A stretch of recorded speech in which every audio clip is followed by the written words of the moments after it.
আওয়ামী লীগ সরকারের সময় বিভিন্ন সময়ে গুম হওয়া শিক্ষার্থীদের দ্রুত খোঁজ করার দাবি জানিয়েছে মেক্সিকোতে নিযুক্ত রাষ্ট্রদূত সাংবাদিক মুশফিকুল ফজল আনসারি। তেজগাঁও বিশ্ববিদ্যালয় কলেজের প্রতিষ্ঠাতা অধ্যক্ষ প্রবীণ শিক্ষাবিদ মরহুম তোফায়েল আহমেদ চৌধুরীর ১৯তম মৃত্যুবার্ষিকী উপলক্ষে মিলাদ আলোচনা ও দোয়া অনুষ্ঠানে তিনি এ দাবি জানান। মুশফিকুল ফজল বলেন, ক্ষমতাচ্যুত আওয়ামী লীগ সরকার যে সকল ছাত্রদের গুম করেছে তাদের অনেকেরই এখনো খোঁজ নেই। তাদের বিষয়ে খুঁজতে উদ্যোগ নিতে হবে। তিনি আরও বলেন, আগের গণঅভ্যুত্থানে ছাত্রদের ভূমিকা অনস্বীকার্য।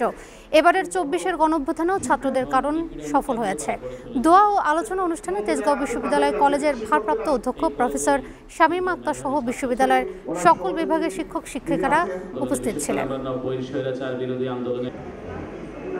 স্মরণ করছি যাদেরকে রাতের আধারে তুলে নিয়ে ক্রস ফায়ার দেওয়া হয়েছে শেখ হাসিনা এবং তার পেটোয়া বাহিনী। তো এই কলেজের যে একটি স্যাক্রিফাইস, এই কথাগুলো এই কারণে বলছি যে আন্দোলন সংগ্রামে, গণতান্ত্রিক আন্দোলনে, বিশেষ করে আমরা ৯০-এর স্বৈরাচার বিরোধী আন্দোলনে আমরা দেখেছি এই তেজগাঁ কলেজের ছাত্ররা তাদের যে অবদান